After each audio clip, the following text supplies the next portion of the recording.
Now, all of these Paralympics heroes, medal winners, they've all gone viral in their own right. And as you just saw in our opening piece, all of them have amazing stories to tell. Many of their videos are among the most watched videos of the last month across internet platforms and especially on social media. But one man, one warrior who's perhaps gone viral more than anyone else is Navdeep Singh. Young Navdeep is the man who won the javelin gold at the Paralympics, and he joins me live now from Paris before he heads back.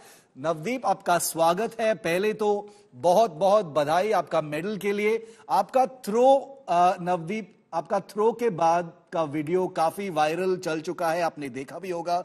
एक बहुत ही candid, बहुत ही emotional, दिल से वाला reaction था. Social media पे बहुत लोग शेयर भी कर रहे हैं. उस इमोशन के पीछे क्या था, नवदीप? मैं सबसे पहले धन्यवाद करना चाहूंगा कि जो भी जितना सपोर्ट मेरे को मिला, जितना साथ मेरे को पूरी Paralympic committee of India, sports authority of India और बाकी ओजीक्यू टीम सबने मेरे को सपोर्ट किया, और हर मेरे कोच, मेरी फैमिली सबकी तरफ से अच्छा सपोर्ट था. बट परंतु जब मैं ग्राउंड पे था, जब मैं ये सारी चीजें, मेरा दिमाग बिल्कुल भी काम नहीं कर रहा था. मैं यहाँ से जीरो होके गया था, क्योंकि ज्यादा सोचता तो पता नहीं क्या होता. मैं बहुत अपने आप को बहुत काम रिलैक्स करके गया था. आप अगर कभी बीच में देखोगे तो कोच मेरे को बोल रहे थे शांत हो जा, शांत हो जा, क्योंकि इधर का जो पेरिस का क्राउड है वो बहुत ज्यादा मोटिवेट कर रहा था, बहुत ज्यादा साथ दे रहा था. एक तरीके से उकसा रहा था हमें कि हम अपने अंदर से सारी चीजें बाहर लेके आए. बट वो मेरे से गलती से वो सारी चीजें मेरे को अच्छा नहीं लग रहा है अभी बाद में. पर वो मेरे से, मैं जोश में था बहुत ज्यादा. मेरे को पता भी नहीं था कि मैंने इतना थ्रो हिट किया है. मेरे को ये नहीं था कि मैंने 46, क्योंकि अभी तक का मेरा बेस्ट 44-9 है, 29 था. मैंने जब 46 से हिट किया तो काफी मैं और एक्साइटेड हो गया. बट मेरे को फिर उम्मीद आया कि नहीं, अब तो मैं ये ईरानी को मतलब एक बार चेज करूंगा कि मैं हरा दूंगा. मेरे को कंफर्म, मेरे को तीसरी थ्रो में मैं बहुत ज्यादा कॉन्फिडेंट होके, और सारी चीजें मेरे को पता थी कि अच्छी होने वाली हैं, क्योंकि दूसरी थ्रो से मेरे को आइडिया हो गया था सब कुछ कि कैसे ट्रैक काम कर रहा है, कैसे क्राउड वर्क कर रहा है, कैसे सारी जी. चीजें हो रही थी. नहीं नवदीप, आपके इमोशन, आपके जज्बा, आपके जोश को लेकर जो जो वायरल वीडियो है हम बिल्कुल समझ सकते हैं. लेकिन जब आप उसको देखते हो, उसके बारे में थोड़ा बात करते हैं नवदीप. प्रेशर था कि आपको कुछ प्रूव करना है, रिकॉर्ड बनाना है, क्या था उस पे?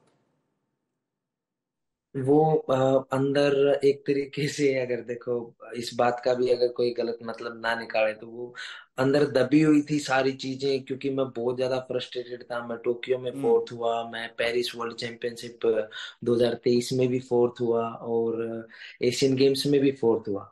और मतलब ये था कि मेरे अंदर काबिलियत है, मैं ट्रेनिंग अच्छी कर रहा हूँ, सारी चीजें अच्छी जा रही हैं. फिर भी एंड मोमेंट पे जाके कुछ ना कुछ ऐसा हो रहा है कि मैं फोर्थ फिनिश कर रहा हूँ, और जो हम्म. कि मेरे लिए, खुद के लिए समझ में नहीं आ रहा था कि ये क्या हो रहा है. तो इसीलिए फिर वो सारे मतलब जो फीलिंग थी, जो गुस्सा था कि मेरे को अभी है ये करके दिखाना है, ये मैंने प्रूव कर दिया, मैं इंडिया के लिए खेला, मैंने अच्छा परफॉर्म किया, पर्सनल बेस्ट किया. तो वो फिर सारी चीजें वो थोड़ा सा मेरे से. नहीं नहीं, जो आपके अंदर से आया था नवदीप, वो जो लोग देख रहे हैं, जो लोग वो वीडियो देख रहे हैं, वो बिल्कुल 100% मैं बोल सकता हूं कि सब लोग समझते हैं कि आपके आत्मा से आई थी वो आवाज. एक स्पोर्ट्स पर्सनालिटी से ही आ सकता है. हम लोग ज्यादा मेडल देखते हैं, ज्यादा पोडियम फिनिश के बाद जो जो विजुअल आते हैं वो देखते हैं. लेकिन आप जैसे स्पोर्ट्स स्टार्स के पीछे की मेहनत या स्ट्रगल, वो कभी सामने उतना नहीं आता है. कुछ अपनी जर्नी के बारे में बताइए नवदीप, अ, कि क्या क्या करना पड़ा आपको कि यहां तक पहुंचने के लिए.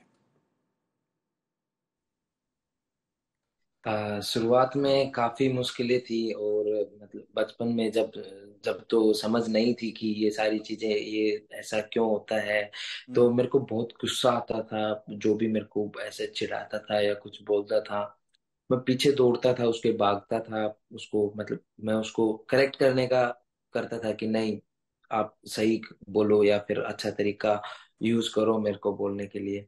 फिर धीरे धीरे मेरे को लगा कि नहीं, ये सही तरीका नहीं है, हमें ऐसा करना होगा कि जो बिल्कुल हटके होगा, जो बिल्कुल चुनिंदा लोग ही कर सकते हैं।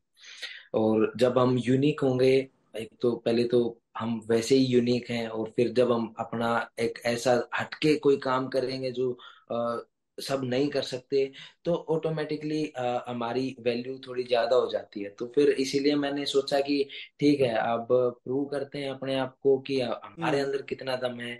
क्योंकि आजकल जो सोसाइटी है या जो भी है, एज एज ए ड्वार्फिज्म या ड्वार्फ बॉय या गर्ल को वो एज ए मजाक का जरिया ट्रीट करते हैं। और मेरे को बिल्कुल। ये चीज बहुत बुरी लगती थी कि हम मजाक के पात्र नहीं हैं। हम भी देश के लिए कर सकते हैं अच्छा, और अपने आप को बेहतर दिखा सकते हैं। तो वो सब डेडिकेशन मेरे अंदर मैंने इनबिल्ड किया, और अपने आप को प्रूव करने के लिए मैंने ये सारी चीजें की। शुरुआत में काफी मुश्किलें थी, काफी सोसाइटी को समझने में, उनको समझाने में। बट धीरे धीरे मैंने छोटी चीजों को इग्नोर करके और जी, जी। नवदीप भाई, आपके शब्दों से, आपकी बात से, और आपके जो आपने जो कर दिखाया है पैरालंपिक्स में, उस उससे बहुत स्टिग्मा, बहुत स्टीरियोटाइप्स वैसे भी डिमोलिश हो रहे हैं। लेकिन जो लोग आपको टॉन्ट करते थे वो कौन थे? क्या ये रिलेटिव्स थे? क्या ये फैमिली के लोग थे? क्या ये स्कूल में थे? ये कौन थे जो आपको लगातार ऐसे टॉन्ट करते थे? मतलब ये होता था कि जैसे फैमिली की तरफ से सब सही था, बहुत ज्यादा सपोर्ट था। जी। और स्कूलिंग में ये था, मैं बचपन से एक ही स्कूल में पढ़ा हूँ, ज्यादा स्कूल चेंज नहीं किए, तो उधर भी ज्यादा इधर इतना नहीं था। बट जैसे गांव में थे, शुरुआत में ऐसा था। फिर जब मैं ट्रेनिंग करने के लिए शहर में गया, जब हम सोसाइटी में नॉर्मल चलते हैं, अब हम सारा दिन एक कमरे में बंद तो नहीं रह सकते, कभी ना कभी तो दुनिया को फेस करना पड़ेगा। तो जब नॉर्मल हम निकलते थे, तो वहां से वो क्लियरली हमें सुनता है, कौन हमें देख रहा है, कौन हमें मजाक के तरीके से देख रहा है, कौन पीछे मुड़ के देख के हंस रहा है। सारी चीजें बस एक बार यहाँ से आई कांटेक्ट होते ही पता लग जाता है कि ये पीछे जाके क्या करेगा।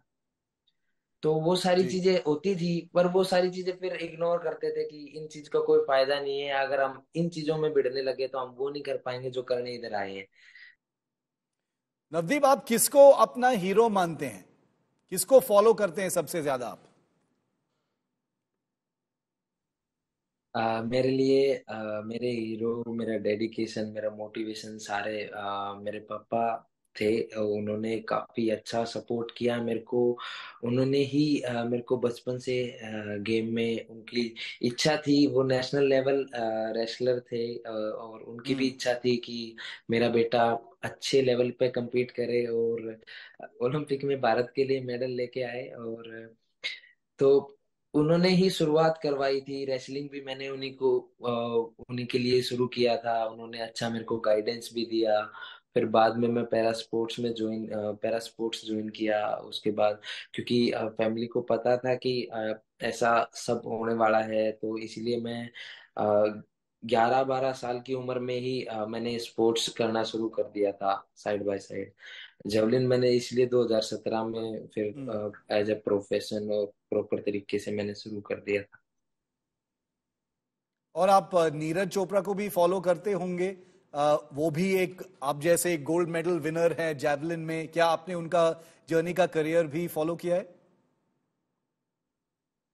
उन उनको देख के मैंने शुरुआत किया था, क्योंकि जब अच्छा। 2016 में उन्होंने जूनियर वर्ल्ड रिकॉर्ड किया था, तो मैं ऐसे ही यूट्यूब देख रहा था, तो उस पे आया कि पानीपत के लड़के ने तोड़ा विश्व रिकॉर्ड। तो मेरे को उस टाइम पे नहीं पता था ये क्या, मैंने देखा तो पता लगा कि ऐसे ऐसे जेवलिन में जूनियर का रिकॉर्ड ब्रेक किया है नीरज भाई साहब ने। तो फिर वहां से एक अलग ही जेवलिन के प्रति प्यार और होना शुरू हो गया था कि, और फिर मेरे को मौका मिला, मेरे पास दो चॉइस थी कि या तो मैं शॉटपुट करूं या जेवलिन करूं। तो मेरी फर्स्ट चॉइस, मैंने जेवलिन चूज किया, और फिर वहीं से फिर मैंने उसको, जेवलिन को दूर नहीं जाने दिया। नवदीप भाई, आपको फिर से मैं बता रहा हूं कि आप बहुत ही एक इंस्पिरेशनल पर्सनालिटी हो। सारा देश आपका वीडियो देखा है और आपको बधाई देते हैं हम for the next step. Congratulations, all the very best, और हम सब आपको सल्यूट करते हैं। Thank you Navdeep for joining us on India today.